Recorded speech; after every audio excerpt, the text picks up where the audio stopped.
A família como vai? Meu irmão vem e responda.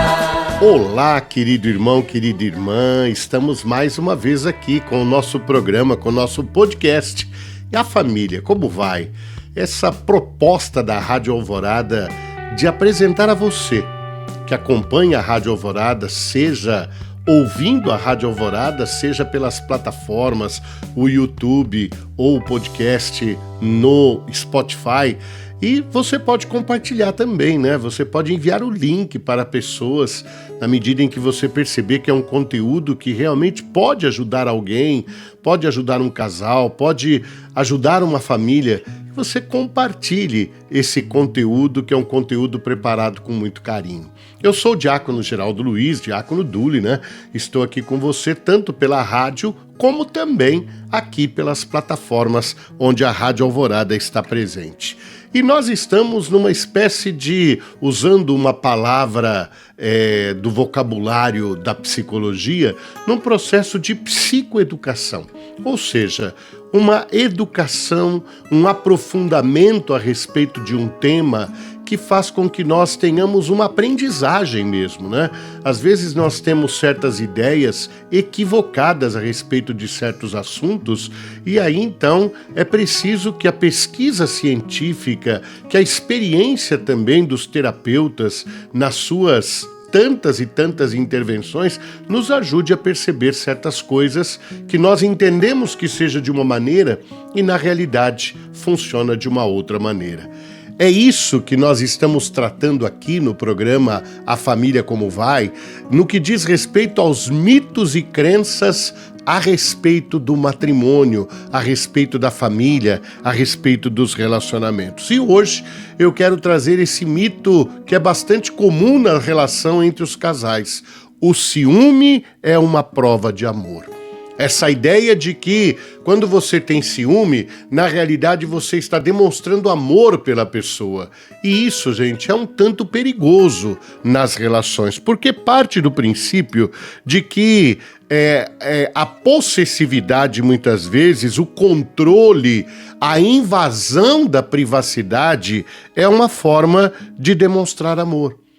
E isso, por vezes, se transforma num comportamento que pode descambar até para uma violência.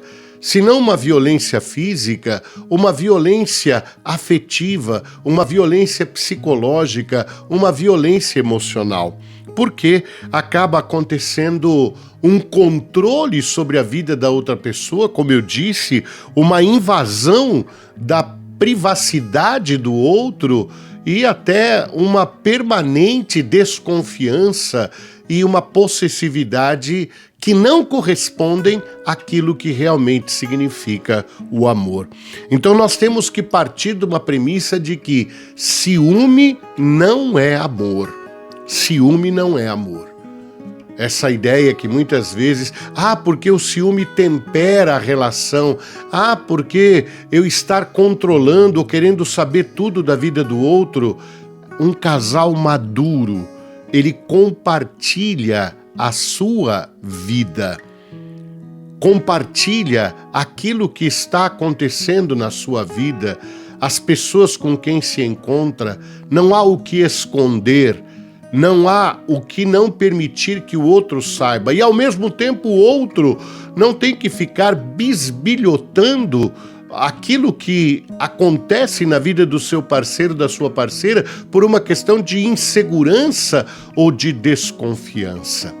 Esse é um tema bastante delicado, porque este tema, querido irmão, querida irmã, ele envolve também uma outra questão importante, que é o fato de que nós estamos numa época em que a questão tecnológica ela se apresenta e o celular tem sido uma fonte de muitos desentendimentos entre os casais, porque as senhas que são colocadas, o não permitir a senha, o exigir que haja uma espécie de controle também de onde a pessoa está, tudo isso pode ser resolvido na base do diálogo, tudo isso pode ser resolvido de uma forma serena e muitas vezes acaba se transformando numa fonte de briga, numa fonte de disputas. Então é preciso que se tenha claro que esse ciúme que muitas vezes é alimentado como se fosse algo que demonstra amor, ele tem se transformado, via de regra, numa fonte de desencontros, numa fonte de desconfiança, numa cobrança excessiva que impede um amadurecimento da relação entre o casal. É importante, querido irmão, querida irmã, que quando o ciúme se transforma em algo doentio, a pessoa procure efetivamente um apoio profissional. Porque se há um ciúme doentio, se há uma desconfiança permanente, se há uma insegurança constante em relação ao comportamento da outra pessoa, isso talvez exija que eu vá às raízes da minha própria vida para entender de onde vem ou essa possessividade ou essa insegurança que me deixa tão instável na relação com a outra pessoa. Então, a maturidade faz com que nós abandonemos a ideia do amor romântico, daquela pessoa que é a pessoa ideal para a minha vida, aquela pessoa que eu entendo como sendo aquela que é a tampa da panela. Nós já comentamos sobre isso, que isso são ideias que são colocadas e que não correspondem à ideia de amor, porque amor é construção, porque amor exige investimento, e não simplesmente eu gostar ou não gostar de uma pessoa, e se eu gosto, eu demonstro que gosto por meio de cenas de ciúme ou por meio de atitudes que são atitudes de controle, de possessividade e, ao mesmo tempo, de insegurança. Pense nisso. Amor não tem a ver com ciúme, e o ciúme doentio deve ser tratado.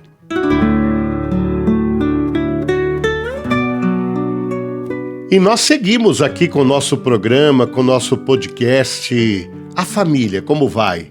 E você sabe que esse bloco aqui é o bloco em que nós iluminamos essa temática de família com a palavra de Deus. E a nossa referência é Amoris Laetitia. É o Papa Francisco falando a respeito daquele trecho lindo da palavra de Deus que tantas vezes nós ouvimos e que por vezes acaba se banalizando. A primeira carta de Coríntios, a primeira carta de Paulo aos Coríntios, no capítulo 13. E ali, Paulo vai descrevendo as características do amor.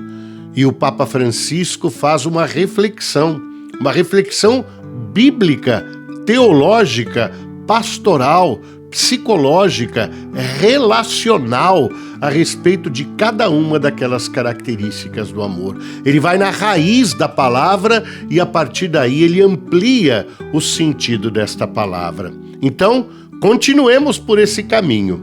E hoje, querido irmão, querida irmã, o Papa Francisco reflete sobre aquele momento em que está escrito assim, o amor não procura o seu próprio interesse. O amor não procura o seu próprio interesse. Em outras Bíblias, você vai encontrar tradições diferentes, traduções diferentes. Por exemplo, o amor não é interesseiro, ou o amor não procura o que é seu. Ou ainda, já interpretando e aprofundando com o Papa Francisco, o amor não cuida somente do que é seu, mas cuida também do que é do outro, do que é dos outros. Isso significa, querido irmão, querida irmã, que quando se ama ou quando se vive o amor, é importante que se entenda que o amor a si mesmo, o amor próprio, ele não é superior ao amor ao outro, ao amor a outra pessoa. E aqui nós temos que voltar à palavra de Deus. Lá onde está escrito, amar a Deus sobre todas as coisas e ao próximo como a si mesmo. Então nós temos 3 dimensões: o amor a Deus, o amor ao próximo, o amor a si mesmo. O fato de ser colocado esse amor a si mesmo não nos permite inverter essa lógica e colocar o amor a si mesmo, o amor próprio, como sendo o amor fundamental. Não. Há um amor de Deus, de um Deus que se doa, que se abre, que faz toda a criação, cria o ser humano à sua imagem e semelhança, e tudo isso por amor. Nós somos convidados a olhar aqueles que estão ao nosso lado, não só os nossos outros seres humanos, mas toda a natureza, como uma obra de amor, e a ter um amor. E somos convidados a também olhar para nós mesmos e reconhecermos que nós somos uma obra do amor de Deus. Reconhecer os nossos valores, reconhecer aquilo que o Senhor nos deu de presente. Isso é importante. E aí, mais uma vez, o Papa Francisco recorre à palavra de Deus para aprofundar como é esse amor a si mesmo. No livro do Eclesiástico, querido irmão, querida irmã, no capítulo 14, dos versículos 5 a 6, vem a pergunta: quem é mal para si, para quem será bom?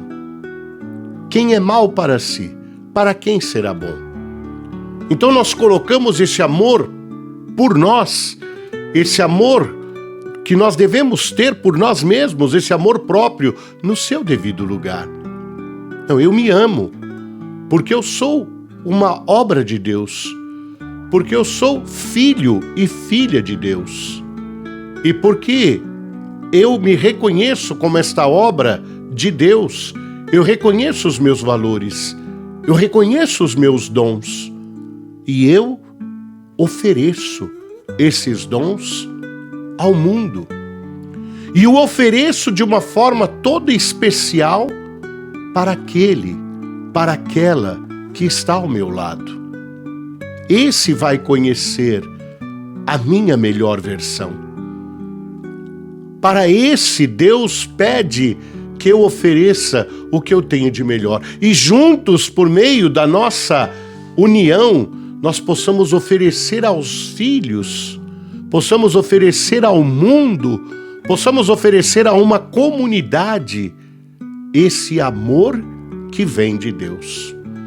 Então, querido irmão, querida irmã, quando a palavra de Deus diz: o amor não é interesseiro, o amor não procura o próprio interesse, é para lembrar que o amor vem de Deus, se estende a toda a criação, ao próximo, e cada um de nós é fruto e dom desse amor de Deus. E nós devemos multiplicar. E aí o Papa Francisco, mais uma vez, vai recorrer à palavra de Deus em Mateus, capítulo 10, versículo 8. De graça recebestes, também dai de graça. Isto é o amor. É reconhecer-se como fruto do amor de Deus. É também partilhar esse amor com quem está conosco e fazer com que esse amor se multiplique. E o matrimônio é esse dom de amor.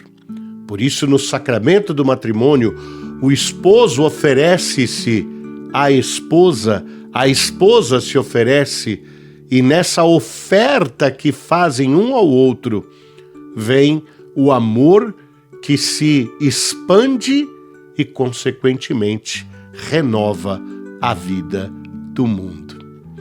O amor não busca o seu próprio interesse. Família que reza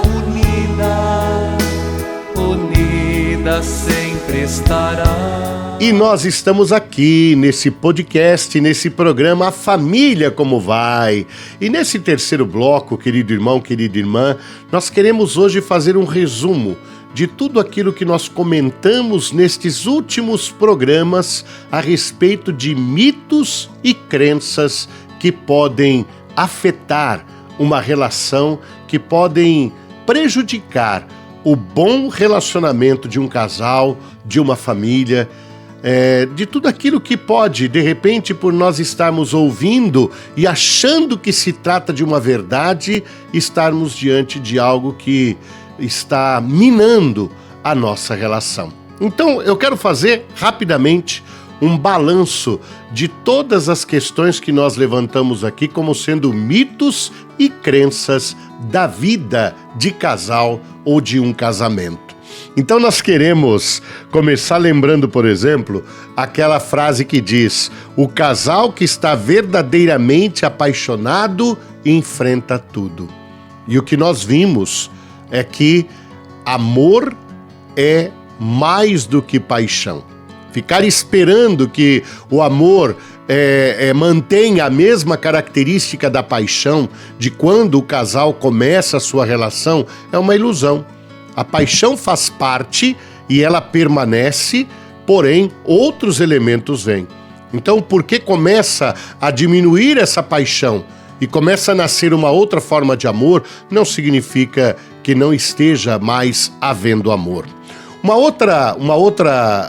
outro mito, uma outra crença é: os problemas do início do relacionamento se resolvem com o tempo. E o que nós vimos é que o tempo não resolve nada. Ficar confiando que o tempo vai resolver e não fazer um movimento na busca de aperfeiçoar a relação não vai trazer nenhuma consequência concreta, porque o tempo por si só, ele não resolve nada. Vamos para um outro mito, uma outra crença que nós vimos. Se o casal se ama de verdade, um vai saber quais são as necessidades do outro. E aí nós comentávamos que isso é uma grande ilusão, porque ninguém tem que adivinhar o que está se passando na cabeça do outro. Claro que nós temos que ter sensibilidade para perceber quando estamos sendo inconvenientes ou quando estamos ferindo o outro. Mas é preciso também que o outro diga e que nós digamos para o outro quais são as nossas necessidades. Sempre uma franqueza temperada de amor, né, gente? Porque essa franqueza que muitas vezes as pessoas dizem: não, porque eu sou franco, porque eu sou sincero, o que eu tenho que falar, eu falo mesmo. Tudo bem, mas coloque um tempero de caridade, coloque um tempero de amor, coloque um tempero de respeito, coloque um tempero de amabilidade para que aquilo que você vai dizer, ainda que com sinceridade, não seja um punhal que penetra no coração, no corpo da outra pessoa. Então, é preciso também que nós cuidemos disso. Um outro mito que nós vimos aqui é: as discussões arruinam a vida do casal. Olha, é claro que ninguém vai casar para ficar discutindo o tempo todo, para ficar ali numa disputa de tênis, para um querer vencer o outro nos argumentos. Mas é importante que o casal perceba que certos temas são temas mais desafiadores mesmo e que exigirão, às vezes, um tempo maior de discussão no bom sentido, de conversa, de esclarecimento. E claro que às vezes é hora de parar, esperar, deixa a poeira baixar e depois retoma o assunto. Não precisa também esgotar um assunto numa única conversa. E também não precisa sempre ficar voltando à mesma coisa, falando sempre da mesma coisa. Então, isso faz parte também dessa questão dos mitos e das crenças. Muito bem, um outro mito e uma outra crença muito presente é: o êxito da relação, a relação só vai melhorar quando o outro mudar. Então, essa coisa de achar que o outro é que tem que mudar. Isso é muito comum. A gente que atende como terapeuta, quando é procurado, normalmente é procurado porque o outro está errado. E a pessoa às vezes até admite que ela tem erros, mas sempre para poder falar dos erros do outro como sendo maiores do que os seus. Numa relação a dois, cada um assume aquilo que são as suas responsabilidades numa relação. E com muita tranquilidade vão procurar se moldar nesta relação. Afinal de contas, todos nós estamos abertos à transformação e devemos estar abertos à transformação. Ah, eu sou assim mesmo, se quiser desse jeito. É uma fala muito triste e que muitas vezes marca as relações. Um outro mito que nós vimos é: os opostos se atraem e se complementam. Essa armadilha do amor romântico que é tão presente hoje em dia, né? Ficar achando que simplesmente porque a gente ama, ou melhor, que a gente vai encontrar aquela pessoa que vai se encaixar direitinho em nós. E não é assim. Nós vamos construir uma relação, porque isso é uma exigência do amor. Finalmente, querido irmão, querida irmã, a ideia de que homens e mulheres têm diferentes necessidades e que, portanto, cada um é cada um. E não há um esforço dos dois em buscarem construir a relação. Ou ainda aquela ideia de que um filho pode salvar o casamento, que também é um outro equívoco bastante comum, né? Querer colocar... Filho é dom de Deus, gente. Filho é dom de Deus, não é solução para os problemas da vida de ninguém. Nós é que vamos ajudá-los a crescer. Então são essas coisas que nós compartilhamos aqui e tantas outras, e teremos condição de dar uma continuidade a tudo isso. Fiquem com Deus, nos encontramos, compartilhe, tá no YouTube, tá no Spotify, tá no site da Alvorada, você encontra muita coisa bonita. Fiquem com Deus. A família como vai?